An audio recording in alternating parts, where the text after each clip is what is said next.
Welcome to Apoorva's Nalabagam.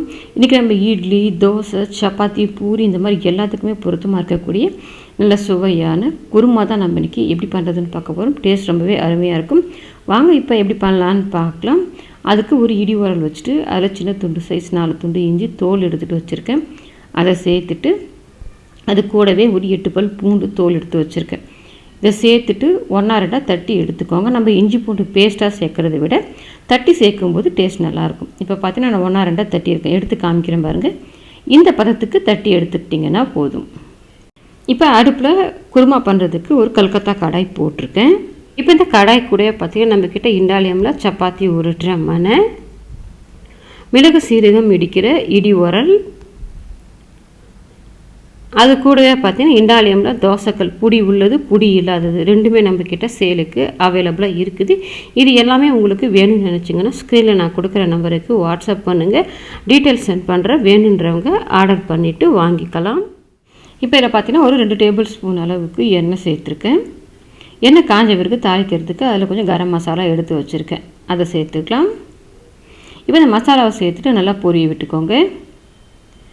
Masala நல்லா பொரிஞ்ச பிறகு இதில் ஒரு பெரிய சைஸ் வெங்காயமும் நல்லா பொடியை கட் பண்ணிவிட்டு வச்சுருக்கேன். அதை சேர்த்துக்கிறேன். நீங்கள் உங்கள் குருமா தேவைக்கு தகுந்த மாதிரி சேர்த்துக்கலாம்.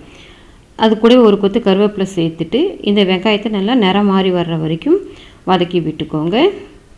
இப்போ வெங்காயம் பார்த்திங்கன்னா நல்லா நிறம் மாறி வதங்கி வந்துருச்சு. இந்த அளவுக்கு வெங்காயம் வதங்கின பிறகு நம்ம தட்டி வச்சுருக்கிற இஞ்சி பூண்டு சேர்த்துக்கோங்க. இப்போ நான் சேர்த்துருக்கிற அளவுக்கு பார்த்திங்கன்னா ஒரு 5 பேர் தாராளமாக சாப்பிட்லாம்.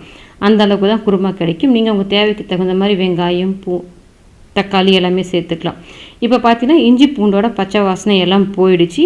இப்போ இதில் ஒரு பெரிய சைஸ் தக்காளி ஒன்று கட் பண்ணிவிட்டு வச்சுருக்கேன். அதை சேர்த்துட்டு இந்த தக்காளி நல்லா குழஞ்சி வதங்கி வரணும். வதக்கி விட்டுக்கோங்க. இப்போ பார்த்தீங்கன்னா நல்லா தக்காளி குழஞ்சி வதங்கிடுச்சு. இப்போ இதில் காரத்துக்கு பார்த்திங்கன்னா நீங்கள் வீட்டில் அரைச்ச குழம்பு மிளகாத்தூள் சேர்க்குறதுனாலும் சேர்த்துக்கலாம். 2 ஸ்பூன் அளவுக்கு சாம்பார் பொடி வச்சுருந்தீங்கனாலும் சேர்த்துக்கலாம். அது சேர்த்துடும் காரத்துக்கு தகுந்த மாதிரி சேர்த்துட்டு 1/2 ஸ்பூன் மஞ்சத்தூள் சேர்த்துட்டு தேவையான அளவுக்கு உப்பு சேர்த்துட்டு இந்த மிளகாத்தூள் மஞ்சத்தூளோட பச்சை வாசனை போக நல்லா வதக்கி விடுங்க. இப்போ மிளகாத்தூள் மஞ்சத்தூளோட பச்சை வாசனை போய் வதங்கி வந்த பிறகு இப்போ இதில் நான் ஒரு 2 டம்ளர் அளவுக்கு தண்ணி சேர்த்துக்கிறேன். இந்த அளவுக்கு தண்ணி பார்த்திங்கன்னா அந்த குருமாவோட கன்சிஸ்டன்சிக்கு கரெக்டாக இருக்கும். இப்போ சேர்த்துட்டு நல்லா கலந்து விடுங்க. கலந்து விட்டுட்டு இதோட நம்ம என்னதான் வதக்கியிருந்தாலுமே பச்சை வாசனை போக நல்லா கொதித்து வரணும்.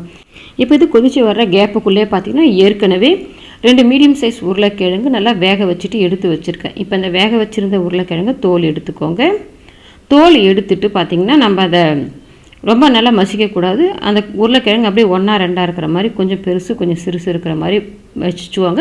இல்லையே கட் பண்ணிவிட்டு பொடி பொடியாக சேர்க்குறதுனாலும் சேர்க்கலாம். நான் இந்த மாதிரி லேசாக மசிச்சுட்டு எடுத்துக்கிறேன். நம்ம உருளைக்கிழங்கு ரெடி பண்ணுறதுக்குள்ள தண்ணி நல்லா கொதிச்சிருச்சு. இப்போ இதில் நம்ம மசிச்சு வச்சுருக்கிற அந்த உருளைக்கிழங்கை சேர்த்துடலாம். உருளைக்கிழங்கை சேர்த்துட்டு நல்லா கலந்து விட்டுட்டு ஒரு 5 நிமிஷத்துக்கு கொதிக்க விட்டிங்கன்னா அந்த உருளைக்கிழங்குல நம்ம சேர்த்துருந்த காரம் உப்பு எல்லாம் நல்லா ஏறி இருக்கும். அப்போ தான் டேஸ்ட் நல்லாயிருக்கும். இப்போ இது கொதி வர்றதுக்குள்ள நான் அரைக்கிறதுக்கு பார்த்தீங்கன்னா 1/4 மூடி அளவுக்கு தேங்காவை பல்லாக போட்டு வச்சுருக்கேன். நீங்கள் துருவிட்டு சேர்க்குறதுனாலும் சேர்த்துக்கலாம். அது கூடவே 2 டேபிள் ஸ்பூன் பொட்டுக்கடலை சேர்த்துட்டு 1 டீஸ்பூன் சோம்பு சேர்த்து கொஞ்சமாக தண்ணி சேர்த்து இந்த அளவுக்கு நான் நைஸாக அரைச்சி எடுத்துகிட்டு வந்திருக்கேன். இப்போ நம்ம தேங்காய் அரைக்கிறதுக்குள்ளே பார்த்திங்கன்னா உருளைக்கிழங்கு சேர்த்து நல்லாவே கொதி வந்துருச்சு. இப்போ இந்த அளவுக்கு நல்லா கொதித்து வந்த பிறகு நம்ம அரைச்சி வச்சுருக்கிற அந்த தேங்காவை சேர்த்துக்கலாம். அந்த தேங்காவை சேர்த்துட்டு அது கூடவே மிக்ஸி கப்பளிச்சு தண்ணி அதிகம் சேர்க்க வேண்டாம். கொஞ்சமாக ஒரு 1/4 டம்ளருக்குமே குறைவாக தான் தண்ணி அலசிட்டு சேர்த்துருக்கேன். அதை சேர்த்து நல்லா கலந்து விட்டுக்கோங்க. கலந்து விட்டுட்டு ஒரு 5 நிமிஷத்துக்கு கொதிக்க விட்டிங்கன்னா அந்த சோம்போட ஃப்ளேவர் நமக்கு நல்லா சேர்ந்து வரும். நம்ம பொட்டுக்கல்ல அரைச்சி சேர்த்துருக்கிறதால குருமா பார்த்திங்கன்னா கொஞ்சம் நல்லா கொதித்து திக்காகியும் வரும். இப்போ ஒரு 5 நிமிஷத்துக்கு நம்ம கொதிக்க விட்டுறலாம். இப்போ பார்த்தீங்கன்னா குருமா நல்லா ஒரு 5 நிமிஷமாக கொதித்து வந்துருச்சு. இப்போ திக்னஸ் பார்த்திங்கன்னா இந்த அளவுக்கு இருக்குது பாருங்க. நம்ம ஆஃப் பண்ணிட்டோம்னா லைட்டாக ஆறிச்சுன்னா இன்னும் கொஞ்சம் திக்னஸ் கொடுக்கும். அந்த அளவுக்கு இருந்ததுன்னா கரெக்டாக இருக்கும். இப்போ இதில் கொஞ்சமாக கடைசியாக பொடியில் இருக்கிற மல்லி இலையை சேர்த்து கலந்து விட்டுட்டு அடுப்பை ஆஃப் பண்ணிடலாம். நமக்கு நல்லா சுவையான உருளைக்கிழங்கு குருமா ரெடி ஆகிடுச்சு. இப்போ நான் பார்த்தீங்கன்னா சுட சுட ஈட்டியோட வச்சுருக்கேன். நீங்களும் உங்கள் வீட்டில் ட்ரை பண்ணி பாருங்கள். ட்ரை பண்ணி பார்த்துட்டு எப்படி வந்ததுன்றதை கமெண்ட் செக்ஷனில் சொல்லுங்கள். லைக் பண்ணுங்கள், ஷேர் பண்ணுங்கள். அபூர்வாஸ் நலபாகத்துக்கு சப்ஸ்கிரைப் பண்ணுங்கள். கூடவே பெல் பட்டனை கிளிக் பண்ணுங்கள். அப்போ தான் அப்லோட்ஸ்லாம் உங்களுக்கு உடனடியாக கிடைக்கும்.